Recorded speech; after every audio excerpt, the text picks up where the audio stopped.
श्रीमद श्री वृंदावन धाम की जय। श्री वृंदावन श्री वृंदावन श्री वृंदावन श्री वृंदावन प्राण वृंदावन जीवन वृंदावन सर्वस्व वृंदावन श्री वृंदावन श्री राधा वल्लभ लाल की जय। भक्तन के शुभ गुण चरित जो सुनी है चितलाए, ताके भक्ति बढ़े घनी, अरु हरि हो ही सहाय। अजहू सोच विचारी के गही भक्तन पद ओट, हरि कृपालु सब पाछिली, क्षमी है तेरी खोट। हरि कृपालु सब पाछिली, क्षमी है तेरी खोट। जिन्होंने अपने मन को, अपने चित्त को, अपनी बुद्धि को, अपने अहम को श्री श्यामा श्याम के चरणारविंद में सदा सदा के लिए तन्मय कर दिया है, लीन कर दिया है, जिन्होंने अपने स्थूल शरीर की सारी चेष्टाएं प्रभु की प्रसन्नता के लिए, शास्त्र विधान के लिए सुसुख वांछा का त्याग करके किया, जिनका स्वभाव बन गया है भगवती यश गान करना, भगवती यश श्रवण करना, भगवन नाम जप करना, भगवन नाम कीर्तन करना। ऐसे महापुरुषों का सानिध्य, ऐसे महापुरुषों के वचनों पर विचार करते हुए, ऐसे महापुरुषों की आज्ञा का पालन करते हुए एक एक क्षण यदि उनके सानिध्य में व्यतीत हो तो ये जीवन मुक्तता से भी श्रेष्ठ पद है। जो जीवन मुक्त महापुरुष हैं, जो भगवत प्राप्त महापुरुष हैं, उन्होंने भी आकांक्षा की है कि हमें ऐसे भगवत प्रेमी महात्माओं का सानिध्य प्राप्त हो, ऐसे महापुरुषों के मध्य में हमें बैठने को मिले, जिनका काम हो चुका है, जो जड़ चेतन की ग्रंथि का भेदन कर चुके हैं। बोले आत्मा रामश्च मुनयो निर्ग्रंथा अपिरुक्रमे कुर्वन्ते हेतु किं भक्ति मिथ्यं भूत गुणो हरि। निर्ग्रंथा, जड़ चेतन की ग्रंथि जिनकी छूट गई है, जो मृषा थी, जो भ्रम था कि मैं शरीर हूं, मैं भोगता हूं, मैं करता हूं, भगवत कृपा प्रसाद से जो इस जड़ चेतन की ग्रंथि का भेदन कर चुके हैं।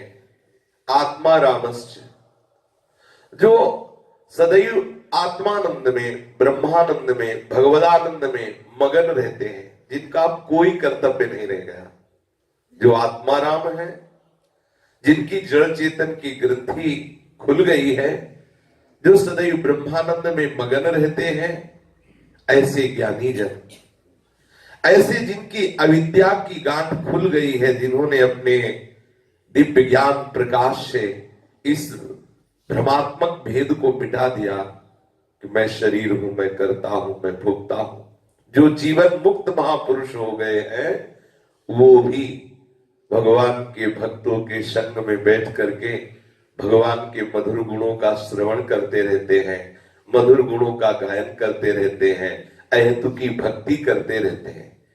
यदि भगवत लीला गायन, लीला श्रवण केवल साधन ही होता, तो जो जीवन मुक्त महापुरुष है, जो आत्मा राम महापुरुष है, वो क्यों नाम जप करते, वो क्यों संतों का संग करते, वो क्यों भगवत चर्चा करते? है कोई महान रस। जीवन मुक्त महापुरुष भी, जिनका कोई कर्तव्य नहीं रह गया, जो कृतकृत्य हो गए हैं, वो भी भक्तों की सभा में बैठकर श्री हरि के दिव्य गुणों का कथन श्रवण करते रहते हैं, श्री हरि के चरणारविंद के चिंतन में अपने चित्त को लगाए रहते हैं और प्रभु की अहेतु की भक्ति किया करते हैं। यदि अपने को ये सौभाग्य प्राप्त है कि भक्तों की सभा में बैठकर महाभागवतों के यश का कथन श्रवण करने का सौभाग्य, या हरि के यश का कथन श्रवण करने का सौभाग्य, तो ये साधन ही न समझा जाए। जो आत्मा राम, जो कृतकृत्य, जो जीवन मुक्त महापुरुष है, वो भी यही करते और यही चाहते हैं, वो भी यही चाहते हैं। जिस समय श्री परीक्षित जी महाराज गंगा के किनारे आमरण अनशन व्रत लेके बैठे, तो महाभागवत होने के कारण अव्यक्त भगवान की प्रेरणा से बड़े बड़े ब्रह्म ऋषि वहां उपस्थित हो गए। प्रसंग के एक सूक्ष्मता पर दृष्टि डालिए, समस्त ब्रह्म ऋषियों में ऐसी सामर्थ्य है कि उसी क्षण भगवत साक्षात्कार करा सकते हैं। जैसे भगवान व्यासदेव जी, जैसे श्री वशिष्ठ जी वहां पधारे, जैसे श्री पराशर जी पधारे, बड़े बड़े महापुरुष पधारे, और सब में इतने सामर्थ्य को भगवत साक्षात्कार करा सकते हैं। श्री परीक्षित जी ने कहा, जितने भी ब्रह्म ऋषि आए थे, कि पुनश्च भूयात् भगवत्यनन्ते रतिः प्रसंगश्च तदाश्रयेषु महत्सु यामुपयामि सृष्टिं मैत्रस्तु सर्वत्र नमो तुझेभ्यः। बहुत ध्यान देने योग्य बात है। श्री परीक्षित जी महाराज कह रहे, मैं आप समस्त ब्रह्म ऋषियों के चरणों की वंदना करता हूं बार बार, और आपसे एक वरदान मांगता हूं, आपसे एक भिक्षा मांगता हूं, आपसे एक आशीर्वाद मांगता हूं। क्या? कि ये नहीं चाहता कि मेरे कर्मों का नाश कर दिया जाए। हमसे जो भी गलतियां हुई हैं, जो भी शुभ शुभ कर्म हुए हैं, उनके परिणाम स्वरूप हमें जहां जहां भी जाना पड़े, चाहे जिस योनि में जाना पड़े। प्राय भक्तों ने कभी प्रभु से या प्रभु के जनों से यह मांग नहीं की कि मेरे कर्म बंधन मिटा दिए जाए। उन्होंने यही कहा है, जेहि जोनि जन्मों कर्म बस तह राम पद अनुराग। सब संतों की, सब भक्तों की अर्थ न धर्म न काम रुचि गति न चहो निर्वाण, जन्म जन्म रति राम पद यह वरदान नान। यहां कह रहे हैं कि बस मेरे मन में एक मांग है कि मैं चाहे कर्म के वशीभूत होकर जिस योनि में जन्मूं, प्रभु के चरणाश्रित महात्माओं के समागम की मुझे सुविधा प्राप्त हो जाए। आप इतनी कृपा कर दो कि जो भगवत प्रेमी महात्मा है, मुझे उनकी सभा में बैठने का सौभाग्य मिले, मुझे महात्माओं का संग मिले, क्योंकि महात्माओं के संग से श्री कृष्ण चरणों में सहज अनुराग हो जाता है। हे ब्रह्म ऋषियों, मैं बार बार एक बात मांग रहा हूं कि मुझे संतों का समागम प्राप्त हो। मुझे संतों के समागम से क्या मिलेगा? बोले श्री कृष्ण चरणों में प्रीति प्राप्त होगी और समस्त प्राणियों में एकमात्र भगवत भाव करने का सौभाग्य प्राप्त होगा।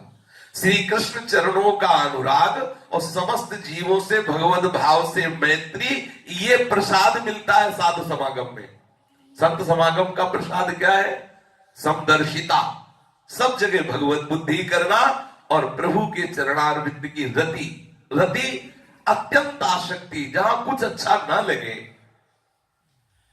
तो अपने लोगों के हृदय में प्रश्न उठ सकता है कि कोई सिद्ध संत हो तभी तो ऐसा हो सकता है। हम कैसे जाने कि कोई असली संत है कि कोई नकली संत है? पता नहीं वो संत ना हो, संत का वेश रखे हो, और हम ये मान के कि इनके संग से मैं भगवत प्रेम हो जाएगा, कहीं घाटा ना हो जाए। तो पहचान तो होनी चाहिए कि असली संत किसे कहते हैं। संत के संग से श्री कृष्ण चरणों में अनुराग और समस्त भूतों में मैत्री भाव अर्थात भगवत भाव। तो ऐसे संतों का मिलन कहां होगा? पूज्य श्री राधा बाबा। असली संत की कोई बाहरी पहचान नहीं होती, किंतु जो सच्ची अभिलाषा से संत समागम करना चाहते भगवान उनको मिला देते हैं। संत से कौन मिलाता है? भगवान मिलाते हैं। कोई अपने परीक्षण से संत को नहीं पहचान सकता। तो अब उनकी बाहरी चेष्टाएं कहीं आपको लगेगा संत है, बड़े विचित्र विचित्र महात्मा। बाहरी लक्षणों से तो पहचाना ही नहीं जा सकता है किस कोटि का है। पर जो सच्ची अभिलाषा रखते हैं कि मुझे संत समागम प्राप्त हो, तो भगवान उनको मिला देते हैं। ध्यान देने का विषय, भगवान से कौन मिलाता है? संत। और संत से कौन मिलाता है? भगवान। जब भगवान की कृपा होती है, भगवान प्रेरित, जब द्रवहि दीन दयालु राग हो तो साधु संगति पाए, तो संतों से मिला देते। और जब संत द्रवित होते तो भगवंत में स्थित कर देते पक्का। स्वयं भगवान ही संत बनकर तुम्हारे जीवन की नाव को पार लगाने के लिए आ जाते हैं। जब तुम याचना करते हो कि हे प्रभु मुझे संत समागम मिले, तो स्वयं भगवान ही संत बनकर के उसके जीवन की नाव पार लगाने के लिए आ जाते हैं। धोखा उनको होता है जो संशयात्मा होते हैं, जो तार्किक होते हैं, जो अविश्वासी होते हैं। जहां कोई अपना अहंकार लेकर के जाएगा संतों के समीप, तो उन्हें धोखा ही धोखा मिलेगा। ध्यान दीजिए, जो सच्चे संतों का समागम करना चाहते हैं, तो पहली बात भगवान ही संत समागम उसे करवा देते हैं, ऐसे संतों से मिला देते हैं। दूसरी बात, स्वयं श्री भगवान संत रूप में आ जाते हैं। अगर कोई ये कहता है कि हमें संतों के समीप जाने में कहीं धोखा न मिले, तो पहले समझो साधु ते होए न कारज हानि। पर धोखा अगर उसी को अनुभव भी आएगा तो उसी को होगा जो तार्किक है, जिनमें विश्वास की कमी है, जो अहंकार लेकर संतों के पास जाएगा, जो संतों से अपने मन की इच्छा की पूर्ति करवाना चाहेगा। सीधा अर्थ, जो संतों में भगवत बुद्धि नहीं रखते हैं उनको धोखा मिलेगा। क्योंकि बिना याभ्याम बिना न पश्यन्ति सिद्धा स्वांतः ईश्वरम। प्रभु को प्राप्त करने की अनन्य सच्ची लालसा का उदय जहां होता है, वो है संत जन। पर बिना श्रद्धा के, बिना दैन्यता के उनकी कृपा का आप अनुभव नहीं कर सकते, अहम से नहीं कर सकते। अगर संतों के समीप हम कोई कामना, कोई जागतिक पदार्थ की उपलब्धि की रंच मात्र इच्छा रखते हैं, कहीं अपनी विद्या का अहंकार रखते हैं, कहीं अपनी बुद्धि का अहंकार रखते हैं, कहीं अपने में अच्छेपन का गर्व रखते हैं, तो ये सब रखकर जब संतों के पास जाओगे तो वहां कुछ समझ में नहीं आएगा, कुछ नहीं मिलेगा, पल्ले नहीं पड़ेगा। आपको लगेगा कि हाँ वो चीज नहीं जो चाहिए। जहां अपनी विद्या का अहंकार है, अपने बुद्धि का बल है, वहां सिर्फ तमाशा तमाशा देखते रहो, वहां साधुता का स्पर्श भी तुम्हारे हृदय में नहीं हो सकता। और भगवान भी चुपचाप देखते रहते हैं। जो अहंकारी होता है, जो विद्या बुद्धि का अहंकार रखता है, भगवान देखते रहते हैं कि कैसे दुर्गति के मार्ग में जा रहा है। यदि आप सीधे सरल भाव से प्रभु से पुकारे कि मुझे संत समागम दे, तो पहली बात, भगवान तुमको वहां ले ही नहीं जाएंगे जहां धोखा होना है, जहां छल कपट होना है, भगवान तुम्हें वहां ले ही नहीं जाएंगे, क्योंकि तुम भगवत आश्रित हो। प्रभु तुम्हें वहां ले जाएंगे जहां माया के प्रवाह में तुम्हें बहना ना पड़े।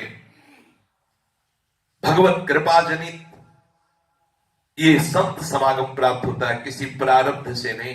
कोई ऐसा ना सोचे कि मेरे प्रारब्ध में था तो मुझे संत मिल गए, भगवत कृपा से प्राप्त होता है।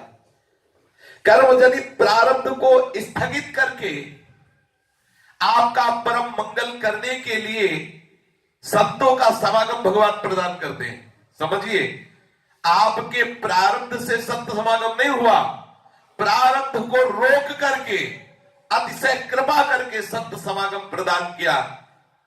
जो कर्म जनित प्रारब्ध को नष्ट कर दे वह है संत समागम। कभी धोखा, वहां संभावना धोखे की। यदि कोई बुरे प्रारब्धवश ऐसा संयोग आ भी जाए तो अवश्य अवश्य अवश्य भगवान उसकी रक्षा करते हैं, किंतु करेंगे उसी की जिसकी एक निष्ठा है संत पर, भगवंत पर, जिसकी एक लालसा है भगवत प्राप्ति की, जो सच्ची दैन्यता से संतों की शरण में गया है, जो सच्ची भावना से चल रहा है। ऐसा भी देखा जाता है कि असली संत के संपर्क में आने पर भी उनकी निमित्त से तो नहीं, अन्य निमित्तों से संतों के समीप रहने वालों का पतन देखा गया है। ये राधा बाबा बोल रहे हैं, कह रहे हैं ऐसा देखा गया, असली सच्चे संतों के संपर्क में आने पर उनके निमित्त से नहीं, अन्य निमित्तों से उनके समीप रहने वालों का पतन देखा गया है। ऐसा क्यों होता है? इसके 3 कारण हैं। पहला ये कि उस साधक की भगवत प्राप्ति की लालसा नहीं होती, वो केवल महात्माओं के प्रताप का वैभव भोगने के लिए आ गया है उनके समीप। उधर संतों के पास खूब सेव संतरा आते हैं, खूब प्रणाम वंदना भेंट कपड़ा लत्ता सब एक से सब हंसते हुए, क्योंकि भगवत चरण आश्रित है तो सदितियां सिद्धियां उनके चरणों में झुकती है। पहली बात यह है कि जो सच्चे संतों के समीप रहने से यदि तुम्हारा परिवर्तन नहीं हो रहा, तुम्हारे अंदर भ्रष्टता बढ़ रही है, तो आप देखो तुम्हारे अंदर भगवत प्राप्ति की लालसा उद्देश्य नहीं है, तुम्हारे अंदर उद्देश्य है उनके प्रताप का भोग करने का। दूसरा, जैसे हम प्रदर्शनी में गए तो वहां चीजें देखते हैं, एक बढ़िया वस्त्र खरीद लिया, दूसरी अमुक चीज खरीद ली, चौथी अमुक चीज खरीद ली, फिर खाने की चीज ले ली, पहनने की चीजें, 50 चीजें खरीद ली भोग विलास की। फिर मन में बात आई कि यार संतों के पास जाते हैं, तुलसी माला भी ले लेते हैं, थोड़ा सा गोपी चंदन भी ले लेते हैं, कोई एक चित्र भी लेते हैं, क्योंकि संतों के पास जाते हैं तो ये भी ले लेना चाहिए। अगर ये चीज नहीं लेंगे तो लोग कहेंगे देखो भगत है, अंदर प्रीति नहीं है। अंदर ये नहीं कि अगर हम बाजार में आए हमें कुछ खरीदना है तो केवल भगवत संबंध वाली वस्तुएं खरीदनी, लौकिक संबंध की नहीं। ऐसे जो स्वभाव वाले हैं, चलो भाई संत है, संतों के पास रह रहे हैं, अब जीवन तो काटना ही है, वास मिल रहा है, खान पान मिल रहा है, बढ़िया है, धाम पास हो रहा है। जिनका केवल उद्देश्य है समय काटना, वो संतों के समीप रह करके भी उनमें न साधुता आने वाली है न उनका परिवर्तन होने वाला है, क्योंकि परिवर्तन ना चाह करके केवल वासना का संबंध, अब वो उनकी आज्ञा पालन नहीं करेंगे। तो आप कह सकते हैं कि जैसे आग का प्रभाव है कि गर्मी एवं सर्दी दूर करना, अंधकार दूर करना, तो संत का प्रभाव नहीं। तो संत का प्रभाव है कल्पतरु, जो इच्छा करी हो मन माही, प्रभु प्रसाद कछ दुर्लभ नहीं। अगर तुम्हारा भगवत प्राप्ति का उद्देश्य है तो संत के वचनों पर तुम्हारी दृष्टि होगी, और अगर भगवत प्राप्ति का उद्देश्य नहीं है तो संत के द्वारा प्रताप से आई हुई वस्तुओं पर तुम्हारी दृष्टि होगी। वस्तुओं का भोग करोगे, वचनों का पालन नहीं करोगे तो बुद्धि भ्रष्ट हो जाएगी, भ्रष्ट हो जाएगी पक्का। कितने ऐसे सिद्धों के पास दर्शन हुए जिन्होंने सिद्ध गुरुओं को भी जहर दे दिया है, जिन्होंने ऐसे बड़े बड़े अपराध किए, गुरुद्रोह जैसे अपराध किए। ये बिल्कुल सत्य बात है। उन संतों के पास रहते हुए भी उनका परिवर्तन नहीं। जो संतों के समीप जाकर वस्तुओं से प्रेम करते हैं, अपना उद्धार की बात ही नहीं सोचते, केवल उनको वस्तु चाहिए, पदार्थ चाहिए, सुविधा भोगता है, जब सुविधा भोगता हो तो अपराध बनेंगे? तुम्हारी दृष्टि नहीं उनकी आज्ञा पालन करने की। संत के, असली संत के पास रहकर यदि हमारे मन में भगवत संबंध लालसा नहीं जागृत हुई, भगवत प्राप्ति की लालसा नहीं जागृत हुई, तो अन्य वस्तुओं का आदर महत्व बना रहेगा, अन्य भोगों का महत्व बना रहेगा, मनमानी आचरण करने की प्रवृत्ति बनी रहेगी, संत की आज्ञा का उल्लंघन करने का स्वभाव बना रहेगा, निरादर करना तुम्हारा स्वभाव बन जाएगा। जीवन में उनके पास रहने पर भी तुम्हारा कोई परिवर्तन नहीं होगा। पूज्य श्री राधा बाबा, ये ठगने की वृत्ति तुम्हारी बनी रहेगी, ठगने की वृत्ति। यदि हम कहें कि ऐसे बड़े संत के समीप रहने पर परिवर्तन क्यों नहीं, तो आप बीच से रुई हटा दो। पारसमणि का काम लोहा छूते ही सोना बना देना, वो पारसमणि के बीच में रुई है। अब चाहे हजारों वर्ष रखे रहो, पारसमणि लोहे की डिबिया को सोना नहीं बना पाएगी। यदि ये तीन कारण हमारे जीवन से निकल जाए, पहली बात, हम संत के समीप जाए भोग संपत्ति का उपभोग करने की लालसा त्याग दें। देखो, लालसा रखना, यहां लालसा त्याग की बात है। हम जिनके आश्रित हैं, भगवत आश्रित, तो वो जाने हमें हमारा भरण पोषण कैसे करना है। हमें भरण पोषण की चिंता, योगक्षेमम बाह्यम, ये उनका कार्य। हमारा कार्य है अनन्यस चिंतयन्तो पाप। मेरा कार्य है उनकी आज्ञा का पालन करते हुए सदैव उनमें तन्मय रहना, चिंतन करना। इस शरीर का भरण पोषण कैसे करना है, ये आचार्य जाने, गुरु जाने, इष्ट जाने। वो पोषण भरण न चिंत कराए, श्री हरिवंश विभो विलसाए, श्री वृंदावन की माधुरी। हमारा दृढ़ उद्देश्य होना चाहिए। संतों का समागम किया क्यों जाता है? भगवत प्राप्ति के लिए। यदि भगवत प्राप्ति के लिए, तो अहंकार रहित तो होकर अपने बुद्धि विद्या का गर्व त्याग करके। कोई बुद्धि विद्या नहीं है, वो विद्या भी सब विद्या है जो कंचन कामनी पर विजय प्राप्त न करा सके। बहुत बड़ी लंबी तलवार लिए टहल रहे हो, दुश्मन आया, उठा के पटक दिया, रौंद के चला गया, फिर तलवार निकाले टहल रहे हो। बोले क्या? बोले महावीर है, वो लंबी तलवार। तलवार थी किस लिए? दुश्मन को परास्त करने के लिए। ये सारा शास्त्रीय ज्ञान काहे के लिए है? कंचन कामिनी कीर्ति पर विजय पाने के लिए। और होता क्या है, हम इसका प्रयोग कर रहे हैं कंचन कामिनी कीर्ति की प्राप्ति के लिए। कहो घोर अविद्या, घोर अविद्या। कम से कम संसार में फंसा हुआ उसको एक भय तो है कि यार मैं संसारी हूं। उसको एक अंदर अंदर एक कचक तो है कि मैं सदैव भगवत चिंतन नहीं करता, मैं विषयी हूं, और इसे गर्व है। प्रश्न करके देख लो, हर शास्त्र का उत्तर है। और वही कंचन कामनी कीर्ति की गुलामी अंदर से स्वीकार किए हुए, भोगों की रति स्वीकार किए हुए, अब समझता है मैं शास्त्र ज्ञानी। काहे का खाक शास्त्र ज्ञानी? शास्त्र ज्ञान वो शास्त्र है जो वासनाओं का छेदन करके और आत्मस्वरूप में स्थित हो जाता है, वो शास्त्र ज्ञान है। यदि विद्या बुद्धि का अहंकार लेकर संतों के पास जाओगे, यदि उनके भागवती तेज के प्रताप से आए हुए लोक परलोक के सुखों को भोगने की लालसा से जाओगे, यदि तर्क वितर्क करके ये जानना चाहते हो कि उनकी सामर्थ्य क्या है, तो आप तभी जान सकते हो जैसे भगवान के लिए आए, सुई जाने जे दे जनाई, जान तुम्हें हो जाए। ऐसे अगर संत ना जनाना चाहे तो कोई जान नहीं सकता कि है चीज क्या।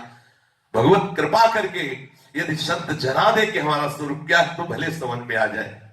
इसलिए यदि तुम्हारा परिवर्तन नहीं हो रहा, तो आप अपना सुधार कर लीजिए। सामने दोष मत देखिए कि हमारा इतना समय हो गया, हमें वो निकुंज में प्रिया प्रीतम की सेवा में क्यों नहीं जाने को नहीं मिल रहा। अरे पहले देखो, 24 घंटे की केवल दिनचर्या देखो कि तुम्हारे कितने बुरे बुरे आचरण हैं। सबके सामने हम साधु हैं, लेकिन एकांत में हम क्या है वो भी तो देख लो ना। और हमारे ठाकुर वही है जहां तुम हो, हर चेष्टाएं देख रहे हो, उनसे कुछ छुपला नहीं है। सीसी कैमरे में तो हो सकता है अंतराय हो जाए, साइड से साइड में हो जाओ, लेकिन जितने भी साइड करो हमारे ठाकुर की दृष्टि में तुम हो। वो विश्व नेत्र वाला है। ऐसा नहीं हो सकता कि तुम चाहो कुछ और वो निर्णय करे कुछ और, ऐसा नहीं हो सकता। इस पर प्रश्न हो सकता है तो फिर क्या किया जाए? बस इसका उत्तर एक ये है, अहंकार रहित होकर संत का संग करो। संत का संग अवश्य अवश्य तुम्हें संत बना देगा। संत संग का अर्थ है संत से आसक्ति हो जाना। संत संग का अर्थ है संत से आसक्ति हो जाना। हम किसी सच्चे संत के प्रति ऐसी आसक्ति कर ले, आसक्ति पर जा नहीं सकती उसे आसक्ति कैसे? बोले अब कुछ भी हो छोड़ नहीं सकते, हम जी नहीं सकते इनके बिना, हम जी नहीं सकते प्रभु चर्चा के बिना। पंगु हो गई बुद्धि, पंगु हो गई, शक्ति रहित हो जाना। आसक्ति का मतलब क्या होता है? शक्ति रहित हो जाना। आ तो गए, अब जाने की शक्ति नहीं रही। बोले हो गई आसक्ति ऐसा असक्त हो गया आसक्ति के वशीभूत, अब वो संसार में जाने लायक नहीं रहा। संत संग का तात्पर्य है संत से आसक्ति। हम किसी सच्चे संत के प्रति आसक्ति कर ले। संसार में जिस व्यक्ति से हमारे हृदय में प्रेरणा मिलने लगे कि हम संसार का त्याग करें, सच्चे संत की पहचान। संसार में जिस व्यक्ति के संग से ये प्रेरणा मिलने लगे कि हम संसार का त्याग करें, हम प्रभु का भजन करें, जितनी भी दैवी संपदा है धीरे धीरे हमारे हृदय में प्रेरित करने लगे, आने लगे, जिनके संग से हमें भगवान प्यारे लगने लगे, नाम रूप लीला धाम प्यारे लगने लगे, समझ लो ये महान असली संत है। यही पहचान है संत की। हम उनकी शरण में चले जाएं, हम उनसे समस्त आसक्तियों को हटाकर उनसे आसक्ति कर लें, अपनी आसक्ति की धारा उनके चरणों में मोड़ लें। किंतु मोड़ सकेंगे तभी जब हम अपने जीवन को उनकी आज्ञा में ढालेंगे। ध्यान दीजिए, आज हजारों में से कोई विरला एक तैयार होता है अपने मन की बात मान करके संत और गुरु की बात मानना। नहीं, सब संत और गुरु से अपने मन के अनुसार बात मनवाना चाहते हैं, संत सदगुरु के अनुसार कोई नहीं चलना चाहता। इसीलिए भगवत दर्शन, भगवत प्राप्ति की लालसा ये सब दुर्लभ हो रही। हम अपने जीवन को ऐसे ढांचे में ढाले जो आज्ञा करते हैं, जैसा वो हमें बनाना चाहते हैं। देखो, कुम्हार के पास जब मिट्टी जाती है, कूट कूट के एकदम खूब महीन कूटता है, एक भी गांठ नहीं रहने देता, इतनी भी कठोरता नहीं रहने देता, मल मल करके उसे द्रवित करके बिल्कुल अपने योग्य बना लेता है। फिर चाक में चढ़ा के जो चाहता है वो आकार देता, मिट्टी कुछ नहीं कहती। फिर उसे धूप में सुखाता है, फिर आवे में जलाता है, तब वो रस ग्रहण करने योग्य पात्र बन जाता है। और हमारे अंदर कैसी कठोरताएं भरी हुई, कैसी मनमुक्ता भरी हुई है, कैसी मन की तरंगे हैं, एक के बाद दूसरी तरंगे हमें फंसाती चली जा रही। ऐसे कैसे देखो महात्माओं को कितना जले हैं, कितना रोए हैं, कितना तड़पे हैं प्रभु के लिए। हम संसार के राग को त्याग करके जिस ढांचे में हमें वो ढालना चाहते हैं वैसे ढले। अपनी जान में भगवत प्राप्ति की लालसा के अतिरिक्त अन्य संपूर्ण सांसारिक कामनाओं को सर्वथा विसर्जित करने की पूरी पूरी चेष्टा करें तो संत का प्रताप आपके ऊपर उदय हो जाएगा। जितनी तुम्हें जानकारी उसके अनुसार भगवत प्राप्ति की लालसा के अतिरिक्त अन्य संपूर्ण सांसारिक कामनाओं को सर्वथा त्याग करने की पूरी पूरी चेष्टा कीजिए। पूज्य श्री राधा बाबा, इस प्रयास में असफल होने पर चाहे वो कामना कैसी भी हो, उन्हीं संत से लाज छोड़कर बता दो कि ये मेरे अंदर कामना थी, मैं आपसे कामना पूर्ण करना चाहता था, सारा का सारा प्रयास इसी कामना के लिए था। संकोच छोड़कर उनसे बता दो, किंतु उनको बाध्य मत करना कि ये कामना वो पूरी ही करें, ऐसी भूल मत कर देना। उस कामना को उन पर छोड़ देना, उनको पूरी स्वतंत्रता दे देना। वे पूरी करें तो ठीक, ना करें तो ठीक, केवल उनके आगे तुम रहना और अपनी बात रख देना, देखना सब ठीक हो जाएगा। पूज्य श्री राधा बाबा कह रहे, उन्हें बाध्य मत करना। उनकी प्रत्येक आज्ञा के पीछे उनकी शक्ति होती है। जैसे कोई संत कहता आप ऐसा करो, आज्ञा और अनुमति में अंतर होता है। अनुमति वो होती कि मेरे मन में ऐसा करूं, बोले ऐसा करूं तो दस्तखत करवा ले, वो हुई अनुमति। उसमें तुम्हारे मन की प्रधानता है, उसमें गुरु या संत की प्रधानता नहीं है। आज्ञा में केवल आज्ञा में उनकी प्रधानता, जाओ तुम ऐसा करो, उसमें शक्ति होती है पीछे। जब संत सदगुरुदेव आज्ञा करते हैं तो जो उस आज्ञा का पालन करने के लिए बढ़ता है तो उस आज्ञा के साथ साथ उस महापुरुष की सामर्थ्य भी उसके पीछे रहती है। उनकी प्रत्येक आज्ञा के पीछे, प्रत्येक के पालन में पूरी पूरी तत्परता से आप लोगों आपको सामर्थ्य उन्हीं संत से प्राप्त होगी। किंतु ये ध्यान रखना चाहिए कि असली संत जब आज्ञा करते हैं तो उसका उद्देश्य केवल प्रिया प्रीतम को, भगवत प्राप्ति को अनुभव करने के लिए होती। कभी संत जन ऐसी आज्ञा नहीं कर सकते जिसमें व्यवहार हो, जिसमें संसार का प्रपंच भरा हो, जिनमें भगवत विस्मरण हो, जो भगवत विमुखता हो, ऐसी कभी नहीं हो सकती। कभी हमें यह दिखे भी कि आज्ञा तो असत प्रेरणात्मक है, तो यदि आप उसकी द्वारा दी हुई असत प्रेरणा का आप यदि पालन ना करने की बात कहेंगे तो उनको बहुत प्रसन्नता होगी। मनमानी चेष्टा, साधनात्मक व्यवहारिक बिल्कुल उनसे ना पूछे, कोई मनमानी चेष्टा उनसे कराने के लिए पूछे नहीं, कोई व्यवहारिक बात छेड़े नहीं, वो जो परमार्थिक आज्ञा कर रहे हैं अक्षरशः पालन कीजिए। कभी कभी यदि वो असत आज्ञा का ऐसा आपको लग रहा है कि ये ऐसी आज्ञा ठीक नहीं है, तो यदि आप नहीं पालन करोगे तो उनमें उनकी प्रसन्नता होगी। तो तुम्हारी परीक्षा के लिए भी कह सकते हैं आप ऐसा कीजिए, जाओ आप घर जाओ अच्छा ऐसा कर लो। आपका वैराग्य वहां दृढ़ होना चाहिए कि सत्मार्ग तो ऐसा कहता है, ऐसे चलना चाहिए, ऐसे कहना। तो आपकी क्या क्या है वो आपको देखेंगे, आपकी धरा क्या है। अगर आप ठीक वैसे निर्णय तो अंदर से अगर आप हिलते तो वो दुलार करके संभालेंगे, और अगर आप नहीं हिलते ठीक तो उनका हृदय आशीर्वाद देगा, आपको आगे बढ़ाएगा। पर मनमानी चेष्टा, साधनात्मक या व्यवहारिक बिल्कुल नहीं होनी चाहिए। हर चेष्टा प्रत्येक क्षण की संत सदगुरुदेव के द्वारा आज्ञा से युक्त होनी चाहिए। उनसे कभी भी स्वप्न में भी, जागृत की तो बात क्या, थोड़ा सा भी कपट मत करना। यदि कपट करोगे तो भ्रष्ट हो जाओगे। थोड़ा सा भी कपट न करें। जो संत एक जगह तो सृष्टि में ऐसी होनी चाहिए जहां वहां पूरा रजिस्टर खुला होना चाहिए। संत सदगुरुदेव हमारी आत्मा है, उनके सामने हम जैसे तैसे। अब हमको उनके सामने अपना गुणाभिमान थोड़ी प्रस्तुत करना है कि जी हम ऐसे गुणवान, हम जैसे हैं आपके सामने हैं। उनसे कभी भी स्वप्न में भी, जागृत की तो बात क्या, कोई सा तनिक भी कपट ना करे। एक हमें ओंकारानंद सरस्वती जी मिले थे, तो उन्होंने कहा तो बच्चा बाबा जी का भेष तो बना लिया, लेकिन निर्वाह करना बहुत कठिन है। प्रारंभिक ही परमार्थ की दशा में था। तब वो महाराज जी गंगा, बड़े साक्षात ब्रह्म मूर्ति, गंगा किनारे। आज भी जब गंगा शब्द आता है तो रोम रोम एकदम, गंगा जी मूर्तिमान पवित्रता है। और गंगा का किनारा बड़े बड़े अवधूत परम हंसों का घर है। एक से एक अवधूत संतों के दर्शन हुए।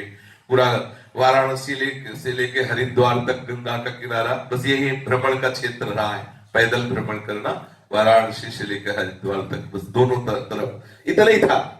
जो भी समय गया वो इसी में गया, बस इतने। और कहीं कोई तीर्थ, अगर चित्रकूट गए तो वहां से यहाँ वृंदावन युगल किशोर जी लाए, इसलिए वहां चित्रकूट, बस इतने जीवन था। इतने एक से एक परम हंसों के दर।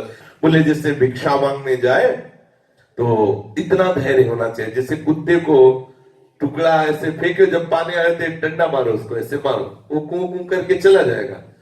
फिर बुलाओ, फिर आ जाएगा, फिर डंडा मारो, फिर चला जाएगा, फिर एक दो बार बुलाओ तो देखेगा, फिर आ जाएगा। बोले ऐसे साधु को अगर 10वीं बार कोई गाली दे के दरवाजे से भगावे, 11वीं बार फिर बुलावे, आप आत्मा भिक्षा फिर चले जाना चाहिए। बिल्कुल कहीं अपमान की भावना नहीं होनी चाहिए। अगर ये सिद्ध संत की दृष्टि रूपी आपके ऊपर जहर पड़ जाए तो अमोघस्य, वो निश्चित संसारिकता का नाश कर, संत संग अपवर्ग कर सिद्धांत है। सत्संगति संस्कृति कर अंता। ये जरूर है कि पागल कुत्ते का विष तुरंत नहीं चढ़ता, कुछ समय लगता है। वैसे ही यदि थोड़ी भी श्रद्धा लेके कोई किसी संत से जुड़ जाए, किसी संत की दृष्टि पथ में आ जाए, तो उनकी अहेतुकी कृपा से परिपूर्ण दृष्टि रूपी दांत का प्रभाव तन में, इंद्री में, मन में, बुद्धि में और अहम में गड़ेगा। संत की कृपा रूपी दृष्टि रूपी दांत का प्रभाव उसके तन में, उसके मन में, उसकी इंद्रियों में, उसकी बुद्धि में, उसकी अहम में गड़ेगा। पागल कुत्ते का काटा हुआ व्यक्ति कालांतर में कुत्ते की तरह ही भूख भूख कर मरता है, और सिद्ध संत की दृष्टि का काटा हुआ वो पुरुष सिद्ध संत होकर ही भगवत प्राप्त होता है। ये जैसे ले पागल कुत्ता काट ले तो कुत्ते की तरह हु करके वो बढ़ता है, तो बोले ऐसे ही आप सरिस चाहे सबकी ढा। संत की दृष्टि पड़ जाए, उसकी कृपा भरी दृष्टि छू जाए, तो देर सवेर वो तुम्हें संत बना के ही छोड़ेगा। जिस पर प्रभु की कृपा का प्रकाश होता है, उसी को विशुद्ध सच्चे संत के दर्शन होते हैं, उसी को प्रभु करुणा करके, जिसे मिलना होता है प्रभु को, उसे संत समागम देते हैं। किंतु कभी कभी ऐसा ही हो जाता है, ऐसा भी हो जाता है, नहीं प्राय ऐसा ही हो जाता है कि किसी साग बेचने वाले को हठात कोई अनमोल हीरा मिल जाए। वैसे कोई हठात बिना किसी प्रयास के किसी परम प्रेमी विशुद्ध सच्चे सरल संत के संपर्क में आ जाए, तो सोचता है कि ऐसे कैसे सिद्ध संत हो सकते हैं। साग बेचने वाले को कोई हीरा मिल जाए तो सोचेगा हीरा कैसे हो सकता है, हीरा कोई गले में थोड़ी पड़ा रहेगा, उसको लगेगा कोई चमकीला पत्थर है, हीरा तो नहीं हो सकता। ऐसे ही किसी को विशुद्ध सच्चे संत का समागम भगवत कृपा से हठात मिल जाए, बिना प्रयास के मिल जाए, तो सोचता है कि ये उस कोटि के संत नहीं है।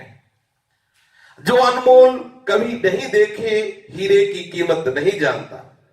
मैं तो संत महिमा को जानता हूं, उसका उपभोग करता हूं, संत का आदर करता हूं, मेरा जीवन तो उनके लिए ही है, उन पर ही न्यौछावर हो चुका है। बस यही, यदि हमारे मन में स्वप्न में भी ऐसी विचारधारा चल पड़ी कि ये सच्चे संत नहीं है क्या, तो नितांत नितांत भ्रम के देश में हम पड़ जाएंगे, हम भ्रमित हो जाएंगे। इस भ्रम को हम जितनी जल्दी त्याग कर दे अच्छा है, जितनी जल्दी त्याग कर दे, नहीं तो शीघ्रता से वो हमारे श्रेय के मार्ग में, परमार्थ के मार्ग में भारी बाधा पैदा कर देगा। सच्चे प्रकाश से हमें अवश्य अवश्य दूर कर देगा। और यदि हमारी ये श्रद्धा पूर्ण बनती रही कि भगवान की हेतु की कृपा से हमें संत समागम मिला, तो शीघ्र से शीघ्र हमारे हृदय में भगवत प्राप्ति की लालसा और भगवत साक्षात्कार की प्राप्ति हो जाएगी। सच है, जिसे परम विशुद्ध संत मिल जाते हैं, जो तनिक भी उनकी महिमा का ज्ञान रखता है, उनकी महिमा का तनिक भी उपयोग अपने जीवन में करता है, चाहे जितना लचड़ बचड़ विश्वासी हो, चाहे जितना कमजोर विश्वासी हो, किंतु सच्चे अर्थ में जो उन पर न्यौछावर हो जाने की लालसा लगता है, वो निश्चित भगवत प्राप्ति की लालसा से युक्त हो जाएगा। निश्चित उसे भगवान प्रिय लगने लगेंगे, निश्चित वो संसार से वैरागी होकर संत हृदय वाला बन जाएगा। यदि ऐसा नहीं हुआ, उसके जीवन में या तो उसे असली परम विशुद्ध संत नहीं मिले हैं, या वो श्रेणी का साधक नहीं है। साग बेचने वाले की श्रेणी में है, जिसको हीरा मिल गया और उसने पत्थर का टुकड़ा समझकर हीरे को ठुकरा दिया, या अनमोल हीरे को अपने घर के ताखे में रख दिया जाकर के, उसने यही समझा ये पत्थर है। ऐसे ही संत को एक सज्जन व्यक्ति समझ करके अपने मन रूपी घर के कोने में रख दिया, ठीक है थोड़ा अच्छे हैं। संत मिलन का अर्थ है जीवन का परिवर्तित होकर भगवतमय हो जाना। विशुद्ध संत की अपार महिमा। हम अपनी कुतर्क बुद्धि को लेकर यदि संतों के पास जाएंगे तो त्रिकाल में नहीं समझ सकते किस कोटि के संत हैं। पूज्य श्री राधा बाबा, उसके लिए आवश्यकता होगी एक बार विश्वास का पथ अपना कर चलने की। एक बार उन पर विश्वास करो, उनके पीछे पीछे कदम बढ़ाओ। पीछे पीछे का अर्थ है उनकी रुचि के अनुसार चलो, उनकी बताई हुई दिशा में चलो, उनको देख कर चलो कि वो क्या चाहते हैं, उनकी रुचि में रुचि मिलाओ। अपनी रुचि के अनुसार उनको मत चलाओ, उनकी रुचि को देखते रहो, उनकी रुचि क्या है उसे ही अपनी रुचि मानकर चलो।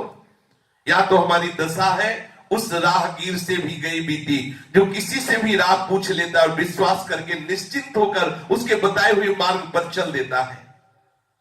कोई पूछे हमें अमुक जगह जाओ, बोले इधर ही चले जाओ, ऐसे वो कभी संशय नहीं करेगा, चल देगा।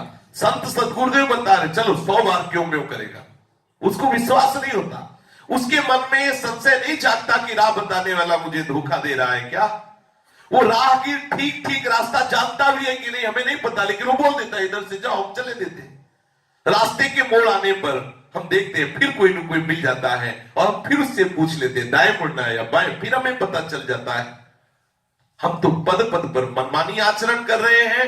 संत के बार बार मना करने पर भी हम पाप के गर्त में गिरने की दिशा में पैर बढ़ाते जा रहे हैं और गिर चुके हैं।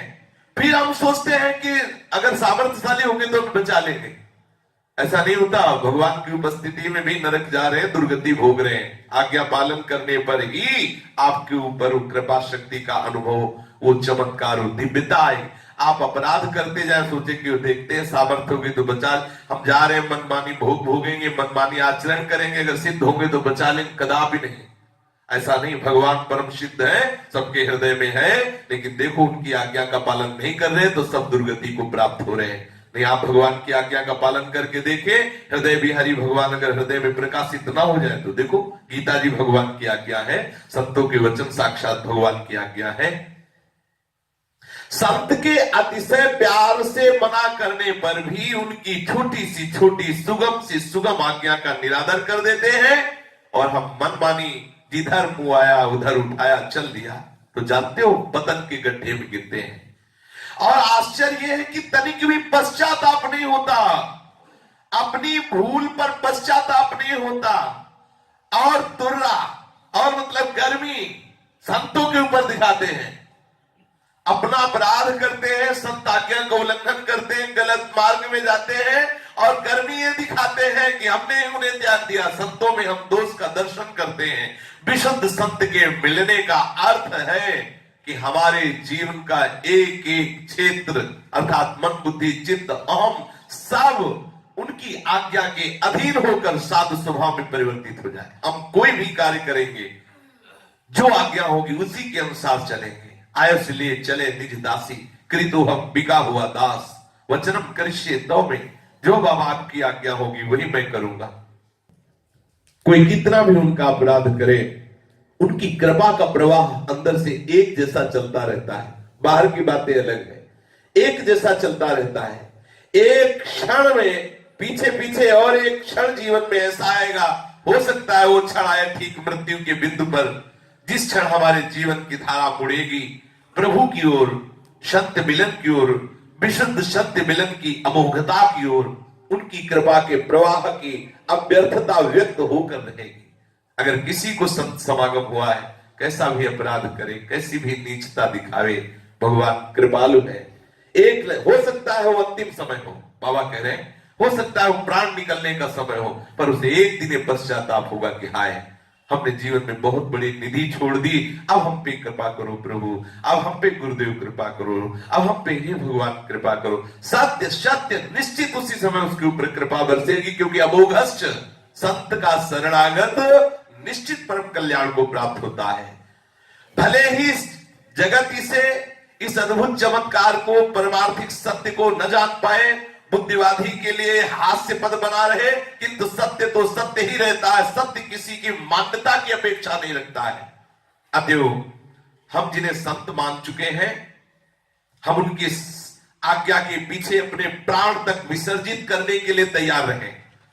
इसके लिए हमें सच्चा साहस बटोर करके अपने जीवन की गाड़ी को आगे बढ़ाते चले जाएं, तो हम देखेंगे हम ऐसे महाप्रकाश क्षेत्र में पहुंच जाएंगे जहां अज्ञान अंधकार है ही नहीं, जहां केवल केवल आनंद ही आनंद है, प्रभु ही प्रभु है। पूज्य श्री राधा बाबा, उनकी वाणी। चलते हैं बाबा के जीवन चरित्र के कथन श्रवण का परम लाभ लेते हैं। प्रसंग चल रहा था कि एक खलीक साहब थे, इस्लाम धर्मी अध्यापक, जो विद्यार्थियों के मध्य में बैठ करके हिंदू धर्म की निंदा किया करते थे। चक्रधर जी को यह पसंद नहीं हुई उनकी बात। कई बार प्रार्थना की कि साहब आप हमारे इस्लाम धर्म से युक्त होकर के आप हमारे हिंदू धर्म की निंदा करते हैं, ठीक नहीं, लेकिन और वो क्रोधित हो जाते। तो बहुत ही विवेकवान और स्मरण शक्ति प्रधान थे चक्रधर जी। उन्होंने कई ग्रंथों को, सूत्रों को याद किया और खलीक साहब का मुंह बंद किया एक दिन। पीछे कल चर्चा हो चुकी। तब खलीक जो इस्लाम धर्म के थे, उन्होंने निश्चय किया कि इस विद्यार्थी को मैं अंग्रेजों से दंडित दिलाऊंगा। संयोग बना, एक दिन कुछ छात्रों ने गया के जिला स्कूल पर अंग्रेजी झंडा यूनियन जैक जो फहरा रहा था, तो जो अपने भारतीय नौजवान थे बच्चे, उन्होंने कहा कि हमारे ही देश में विदेशियों का झंडा फहरा रहा है, ये हमें बर्दाश्त नहीं। तो चढ़ गए ऊपर और उस झंडे को उतार के फेंक दिया, उसकी जगह तिरंगा झंडा जो अपने देश का है वो लगा दिया। यद्यपि उस झंडे में फहराने के समय चक्रधर जी नहीं थे, परंतु मास्टर खलीक साहब को बदला लेने का मौका मिला।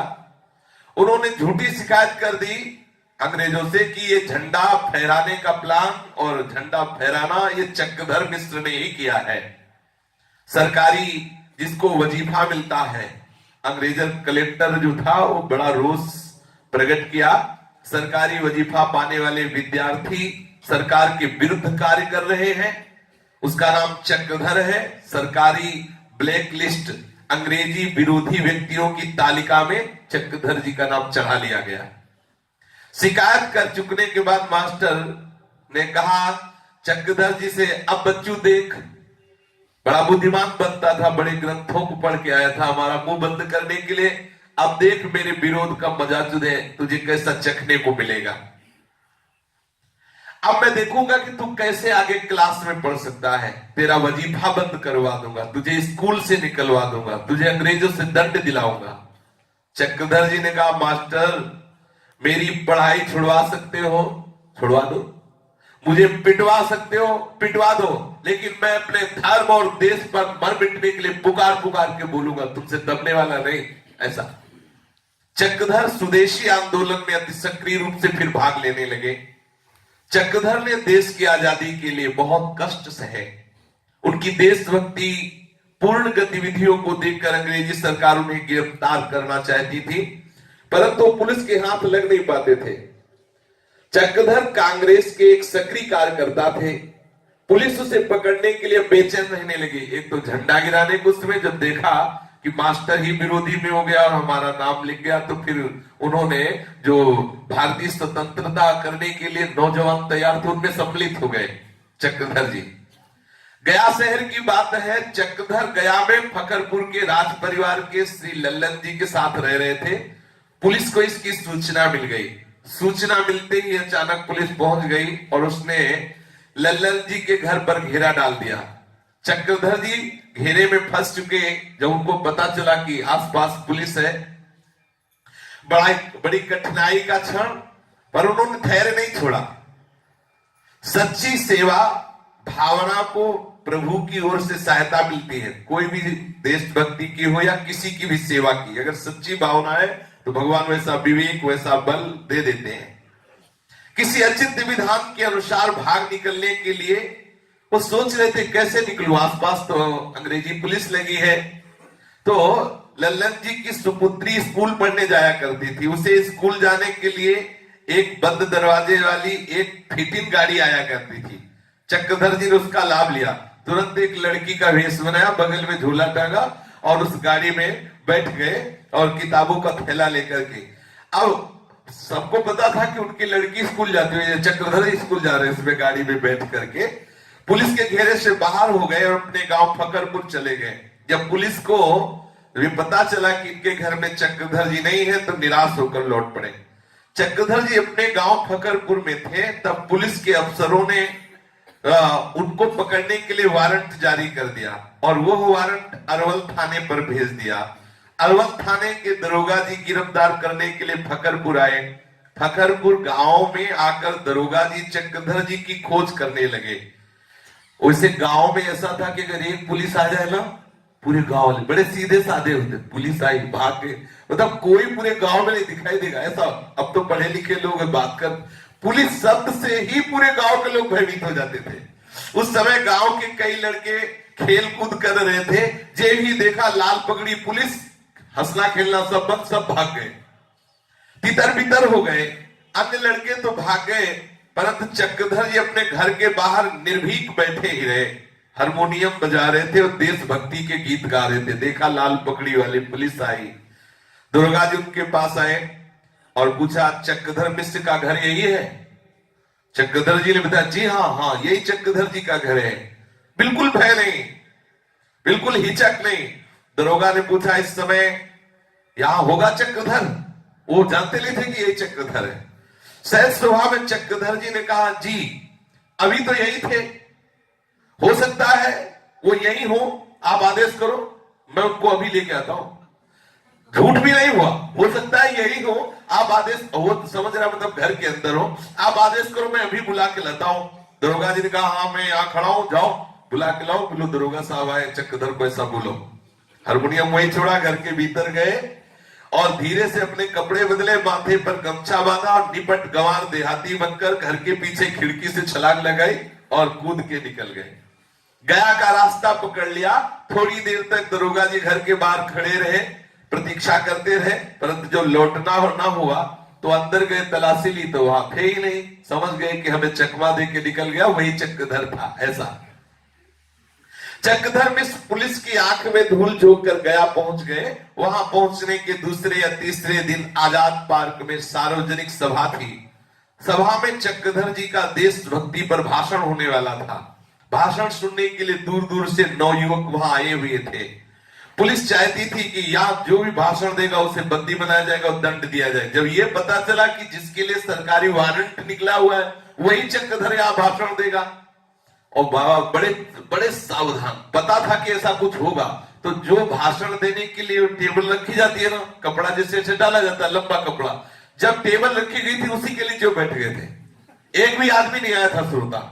अब धीरे धीरे श्रोता आना शुरू हुआ, पुलिस लगनी शुरू हुई कि यहां जरूर भाषण होगा, अब देखना है कि यही आएगा, जरूर बोलने आएगा उसे, और वो पहले ही टेबल रखने के साथ ही पहले ही बैठे उससे नीचे। पुलिस ने आजाद पार्क को चारों ओर से घेर लिया इसलिए कि जे भी चक्रधर सभा में भाषण देने के लिए आएगा, पार्क में घुसने के पहले ही उसे बंदी बना लिया जाएगा। पार्क में चक्रधर का जोशीला भाषण सुनने के लिए हजारों की भीड़ इकट्ठा हुई। सभा का कार्यक्रम शुरू हो गया, परंतु चक्रधर कहीं भी दिखलाई नहीं दिए। जनता के दिल में उत्सुकता थी कि चक्रधर कब आएंगे और कहां से बोलेंगे। किसी को पता, सबको थोड़ी पता था। पुलिस की आंखों में बस एक ही, वो चक्रधर कहां से आ रहा है, बस यही तलाश थी। चक्रधर को गिरफ्तार करने के लिए स्वयं कलेक्टर भी आए हुए थे, क्योंकि उस नौजवानों को भड़का रहे थे। स्वतंत्रता के लिए नौजवानों को अपने पक्ष में सम्मिलित करके अंग्रेजों के विपक्ष में कर रहे थे। कुछ लोगों का साधारण भाषण हुआ। सभा संयोजक ने सूचना देते हुए बतलाया कि भाई चक्रधर मिश्र का भाषण होगा। जनता की उत्सुकता और पुलिस की बेचैनी कि कहां से आएगा चक्रधर। आसपास तो जब शुरू ही हुआ था लोगों का आना, तब से पुलिस लगी थी, चक्रधर आएगा कहां से। सबकी खोज थी कि चक्रधर कहां है। चक्रधर जी टेबल का पर्दा हटाकर टेबल पर चढ़ गए और ऊपर भाषण शुरू कर दिया। तो भगवत प्रदत्त बुद्धि होती है। टेबल का पर्दा उसी के नीचे थे, पर्दा हटाया और वह भाषण शुरू किया, और उनका वो जोशीला भाषण, सब आश्चर्यचकित हो गए। अरे युवक तो बड़ा चालबाज निकला। वो सरकारी ऑफिसर बाहर ही खड़े खड़े सोचते रह गए, और हजारों की भीड़ में चक्रधर जी अपने देशभक्ति का बड़ा प्रभावशाली भाषण किया।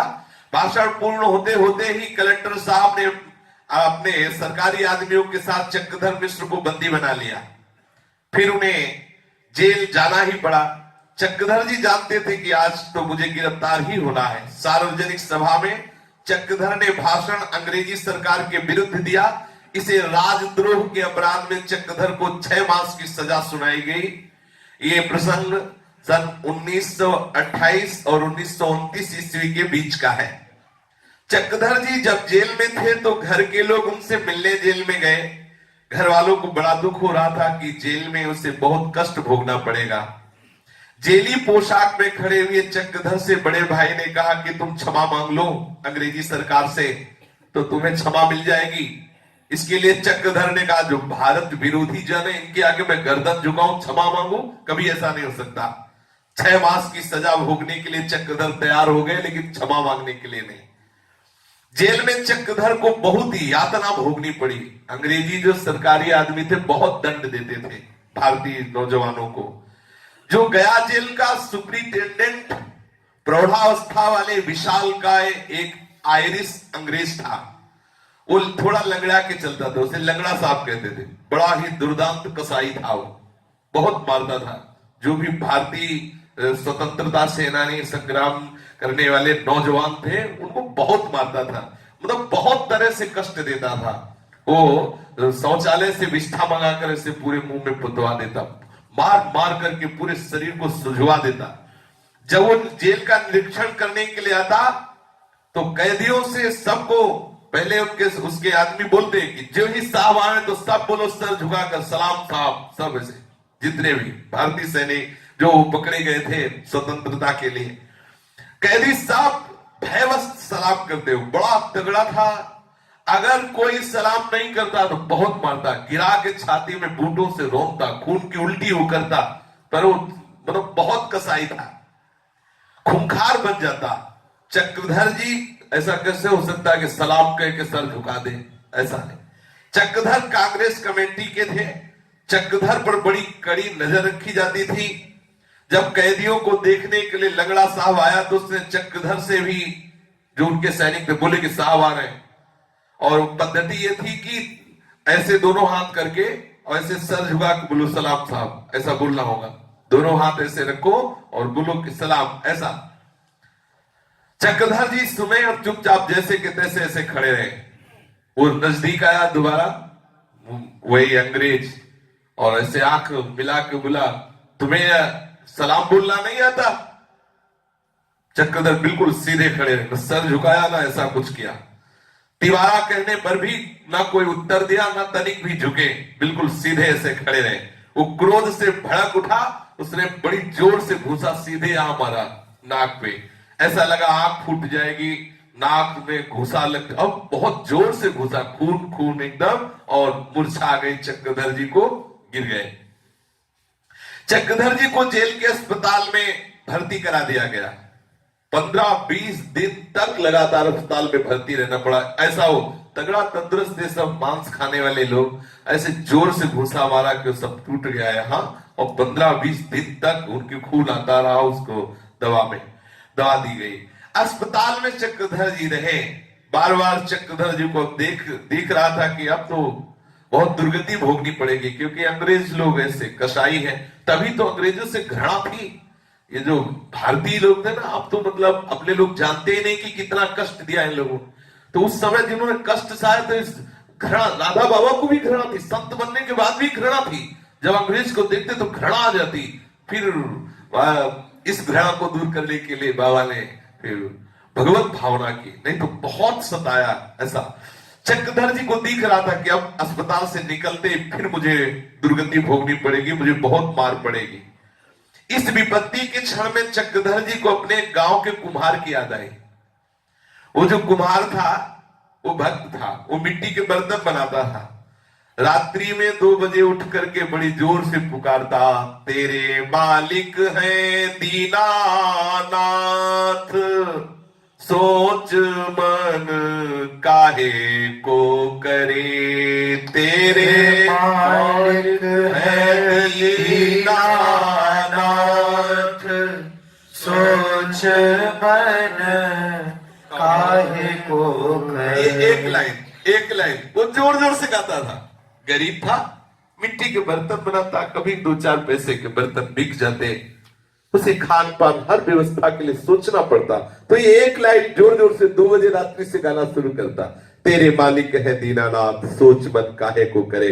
और बाबा का उस समय विद्यार्थी जीवन था, तो उठ बैठते और बहुत झुल्लाते कि 2 बजे से हल्ला मचाना शुरू कर दिया, तेरे मालिक है दीनानाथ, सोच मन काहे को करे।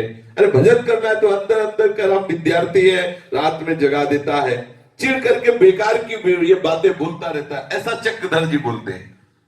उस कुम्हार ने कहा, बच्चा जब जीवन संकट में होता है तो कोई काम नहीं देता, केवल मालिक काम देता है। ये बात ध्यान आई चक्रधर जी को, ये बात ध्यान आई उस कुम्हार की कि अब जीवन संकट में है, कोई हमारा साथी नहीं है। इस समय वो पंक्ति याद आई कुम्हार की, तेरे मालिक है दीनानाथ, सोच मन काहे को करे। उस समय इस पंक्ति को बार बार राधा बाबा दोहराने लगे चक्रधर जी। सच्ची बात यही है कि तीनों के नाथ भगवान ही मुझे संकट से उबार सकते हैं, ऐसा चक्रधर जी ने निश्चय किया। उस कुम्हार की बात अब रह रह करके चक्रधर जी को याद आ रही थी। चक्रधर जी मन ही मन भगवान से प्रार्थना कर रहे थे कि इस संकट से उबार लीजिए। चक्रधर अस्पताल से जेल में आ गए।